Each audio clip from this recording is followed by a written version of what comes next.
आज है 8 अक्टूबर, दिन मंगलवार। खबरों की ओर बढ़ने से पहले एक नजर सुर्खियों पर। आज है नवरात्रा का छठा दिन। मां कात्यायनी की होगी पूजा। जगह जगह धार्मिक कार्यक्रम का हो रहा आयोजन। शिक्षकों के लिए जारी हुई नई तबादला पदस्थापना नीति। महिला, दिव्यांग, बीमार और विधवाओं को मिलेगी प्राथमिकता। एक स्कूल में 5 साल से अधिक नहीं टिक पाएंगे शिक्षक। पर्यटन विभाग रील मेकिंग प्रतियोगिता का कर रहा आयोजन। जाने प्रतियोगिता में भाग लेने की योग्यता। प्रथम आने वाले को 1 लाख रुपए का मिलेगा इनाम। बीपीएससी 17वीं परीक्षा की तारीख में हुआ बदलाव। 13-14 दिसंबर को परीक्षा संभावित। बाढ़ और अन्य कारणों से बदली परीक्षा की तारीख। प्रदेश की नई नदियों के जलस्तर में आई कमी। कम हुआ बाढ़ का खतरा। कोसी हुई शांत, लेकिन कुछ नदियां अभी भी खतरे के निशान से ऊपर। ऑनलाइन या ऑफलाइन कैसे करें फोन की खरीदारी। जाने ऑफलाइन ऑनलाइन फोन के फायदे और नुकसान। ऑनलाइन फोन के लिए तकनीकी समझ का होना जरूरी। सीएसके ने रिटेंशन पर चर्चा करने की पुष्टि की। अक्टूबर में हो सकती है धोनी और सीएसके की बैठक। अनकैप्ड खिलाड़ी के रूप में रिटर्न हो सकते हैं धोनी। रेलवे में इंजीनियर, तकनीशियन और स्टेशन मास्टर समेत कई पदों पर भर्ती निकाली गई है। इस भर्ती के लिए आवेदन प्रक्रिया शुरू है और आवेदन करने की अंतिम तारीख 21 अक्टूबर है। इच्छुक उम्मीदवार इसके आधिकारिक वेबसाइट konkanrailway.com पर जाकर आवेदन कर सकते हैं। इस भर्ती के लिए जरूरी है कि उम्मीदवारों ने 10वीं एसएसएलसी, आईटीआई संबंधित क्षेत्र में इंजीनियरिंग, डिप्लोमा आदि से ग्रेजुएशन किया हो। पद के मुताबिक शैक्षणिक योग्यता निर्धारित है। उम्मीदवारों की आयु सीमा 18 से 36 वर्ष के बीच में होनी चाहिए। आवेदन शुल्क के रूप में 850 रुपए लिए जाएंगे। हालांकि आरक्षित लोगों के लिए आवेदन शुल्क निःशुल्क है। भर्ती से संबंधित सटीक और अधिक जानकारी के लिए आप इसके आधिकारिक वेबसाइट अधिसूचना को देख सकते हैं। सरकारी शिक्षकों के लिए शिक्षा विभाग की तरफ से नई तबादला और पदस्थापना नीति जारी की गई है। इस नीति के तहत महिला, विधवा, दिव्यांग और गंभीर रूप से बीमार शिक्षकों को ट्रांसफर में प्राथमिकताएं दी जाएंगी। पुरुष शिक्षकों को अपने गृह अनुमंडल में पोस्टिंग नहीं मिलेगी, लेकिन उन्हें अधिकतम 10 विकल्प दिए जाएंगे। हर 5 साल में शिक्षकों का ट्रांसफर अनिवार्य होगा, ताकि कोई शिक्षक एक ही स्कूल में 5 साल से अधिक ना रहे। जिन शिक्षिकाओं के पति सरकारी कर्मचारी, उनका ट्रांसफर पति के पोस्टिंग वाले जिले में किया जा सकता है। शिक्षा मंत्री सुनील कुमार के अनुसार बिहार लोक सेवा आयोग यानी बीपीएससी से चयनित सभी शिक्षकों का ट्रांसफर होगा। साथ ही सक्षमता परीक्षा पास कर चुके नियोजित शिक्षकों पर भी ये नीति लागू होगी। यदि किसी शिक्षक ने ट्रांसफर का विकल्प नहीं दिया है तो वे अपने स्कूल में बने रहेंगे। आज नवरात्रा का छठा दिन है। इस दिन मां दुर्गा के कात्यायनी स्वरूप की पूजा की जाती है। इस दिन पूजा का विशेष महत्व है। बाजारों में नवरात्र को लेकर काफी भीड़ देखने को मिल रही है। कई जगहों पर धार्मिक अनुष्ठान और कार्यक्रम देखने को मिल रहे हैं। ये पर्व हमें बुराई पर अच्छाई के विजय की सीख देता है। मां दुर्गा हमारे जीवन में साहस, धैर्य और शक्ति के महत्व को दर्शाती है। पर्यटन विभाग रील मेकिंग प्रतियोगिता आयोजित कर रहा है। इस प्रतियोगिता में जीतने वाले को 1 लाख रुपए तक की इनाम राशि दी जाएगी।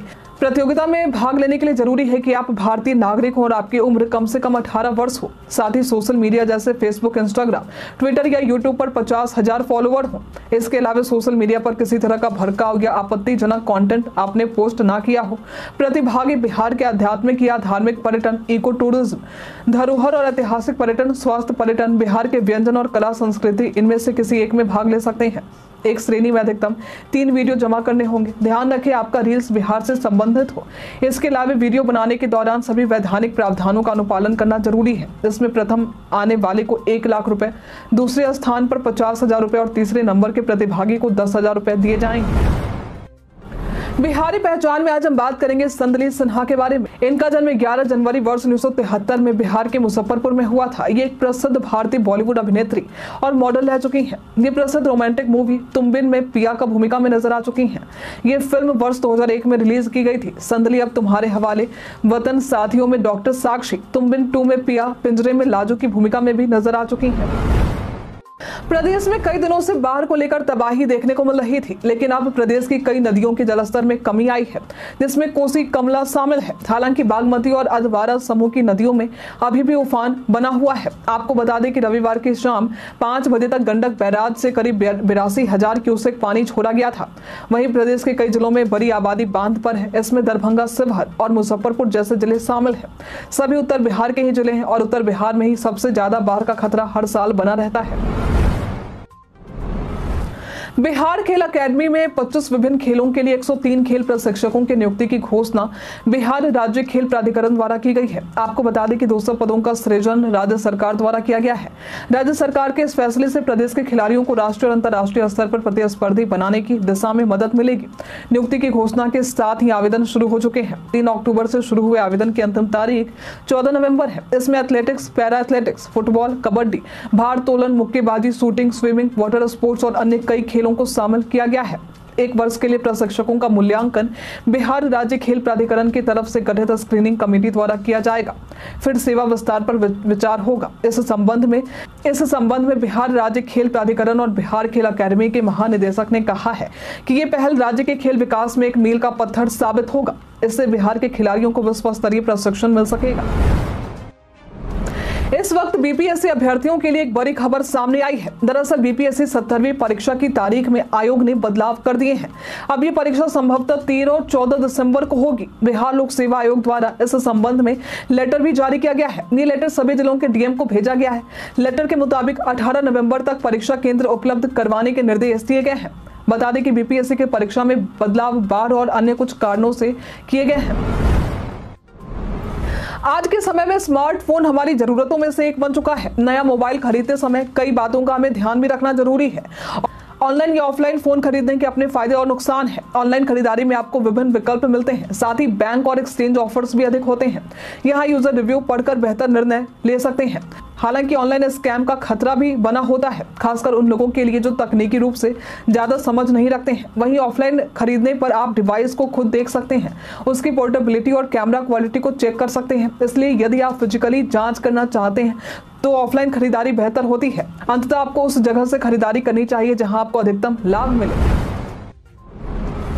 बिहार के सूचना एवं प्रौद्योगिकी मंत्री संतोष कुमार सुमन ने बताया कि नई आईटी पॉलिसी के बाद बिहार में निवेशकों की रुचि बढ़ी है। उन्होंने उम्मीद जताई कि कुछ वर्षों में देश और विदेशी कंपनियां यहां निवेश करेंगी, जिससे स्थानीय युवाओं को रोजगार के लिए दूसरे राज्यों में नहीं जाना पड़ेगा। उन्होंने नेस्कॉम के साथ हुए समझौते की जानकारी देते हुए कहा कि इससे आईटी क्षेत्र में नए अवसर खुलेंगे। लगभग 99% ग्रामीण इलाकों में लोग इंटरनेट का उपयोग कर रहे हैं, जो डिजिटल कामकाज को बढ़ावा देता है।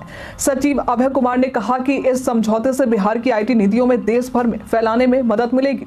10 से अधिक आईटी कंपनियों ने यहां निवेश में रुचि दिखाई है और 450 करोड़ रुपए के निवेश से आधुनिक आईटी संरचना विकसित करने की योजना है। पटना में दुर्गा पूजा और दशहरा के मद्देनजर यातायात व्यवस्था पर ध्यान दिया जा रहा है। भीड़ भाड़ को देखकर शहर की कई सड़कों पर वाहन के प्रवेश पर प्रतिबंध लगाया जाएगा। वहीं कई वाहनों पर बड़े वाहनों के लिए नो एंट्री रहेगी। पटना ट्रैफिक पुलिस ने यातायात को लेकर एडवाइजरी जारी कर दिए हैं। तो यदि आप इस दुर्गा पूजा राजधानी पटना आ रहे हैं या यहीं के निवासी हैं तो इसे आपको जानना बेहद ही जरूरी है, क्योंकि 9 से 11 अक्टूबर तक दुर्गा पूजा को लेकर ये एडवाइजरी जारी रखी जाएगी। एडवाइजरी के मुताबिक पटना में इस साल 389 बड़े पूजा पंडाल होंगे, तो वहीं छोटे पूजा पंडालों की संख्या 1000 से भी अधिक है। आयकर गोलंबर से डाक बंगला चौराहा की तरफ जाने वाले वाहन 9 से 11 अक्टूबर तक नहीं जाएंगे। वहीं भारी वाहन जैसे बस और ट्रक इन 3 दिनों तक दीदारगंज की तरफ से पटना शहर में प्रवेश नहीं कर पाएंगे। इसके अलावा 12 अक्टूबर को विसर्जन के दौरान भी कई जगहों पर मार्ग परिवर्तित रहेंगे। इसके अलावा डाक बंगला चौराहा, आयकर गोलंबर और कोतवाली के आसपास भी यातायात में बदलाव है। वहीं नेहरू पथ से पटना जंक्शन पुरानी न्यू बाईपास जाने वाले वाहनों को डाक बंगला नहीं जाने दिया जाएगा। इसकी जानकारी ट्रैफिक डीएसपी 2 अनिल कुमार ने दी है। बिहार पर्यटन में आज हम बात करेंगे पूर्वी चंपारण की। यही वो जिला है जहां से महात्मा गांधी के नेतृत्व में भारत में पहला सत्याग्रह हुआ था। इस जिले में घूमने के लिए कई ऐतिहासिक और धार्मिक पर्यटन स्थल हैं, जिसमें बौद्ध स्तूप, गांधी संग्रहालय, जॉर्ज ऑरवेल स्मारक, अशोक स्तंभ लौरिया, आर्यराज मंदिर और चंपारण सत्याग्रह शताब्दी पार्क शामिल है। यदि आप इस जिले में जाते हैं तो इन जगहों पर पर्यटन के लिए जा सकते हैं। एनडीए सरकार के विश्वास मत के दौरान बिहार में ईओयू ने विधायकों की खरीद फरोख्त के सबूत जुटाए हैं। इस मामले में अवैध धन के इस्तेमाल की बात सामने आई है, जिसमें उत्तर प्रदेश, दिल्ली, झारखंड और नेपाल में बैठे लोगों के माध्यम से सत्तारूढ़ गठबंधन के कई विधायकों को प्रभावित करने की कोशिश की गई थी। ये जांच जदयू विधायक सुधांशु शेखर की शिकायत पर शुरू हुई थी। ईओयू के डीआईजी मानवजीत सिंह ढिल्लों ने पुष्टि की कि विधायकों को एडवांस में पैसे देने के सबूत भी मिले हैं। उन्होंने बताया कि यदि एनडीए सरकार विश्वास मत हार जाती तो विधायकों को हवाला के जरिए पैसे भेजे जाते। इस मामले में गहन जांच की जा रही है और आगे की कार्रवाई के लिए ईडी भी शामिल हो सकती है। भारतीय रेलवे को देश में सफर का सबसे महत्वपूर्ण माध्यम कहा जाता है। ये हमें देश में कश्मीर से कन्याकुमारी तक सफर करवाती है। हर दिन लगभग 2.5 करोड़ यात्री ट्रेन से यात्रा करते हैं। रेलवे रोजाना 13,000 से ज्यादा यात्री ट्रेनें चलाता है, लेकिन यात्रा को लेकर कुछ ऐसी भी चीजें हैं जिसे यात्रियों को ध्यान में रखना जरूरी है। भारतीय रेलवे ने यात्रियों के लिए कुछ नियम बनाए हैं। इसी में से एक है ट्रेन के इंजन से सफर करने को लेकर नियम। यदि कोई यात्री बिना अनुमति इंजन में सफर करने की कोशिश करता है तो उसे 3 महीने की जेल और 500 रुपए तक का जुर्माना हो सकता है। इसके अलावा वेटिंग टिकट पर यात्रा करने पर 440 रुपए का जुर्माना लगाया जा सकता है। इस दौरान टीटी यात्री को अगले स्टेशन पर उतारने या जनरल कोच में भेजने का अधिकार भी रखते हैं, इसलिए यात्रियों को नियमों का पालन करना जरूरी है।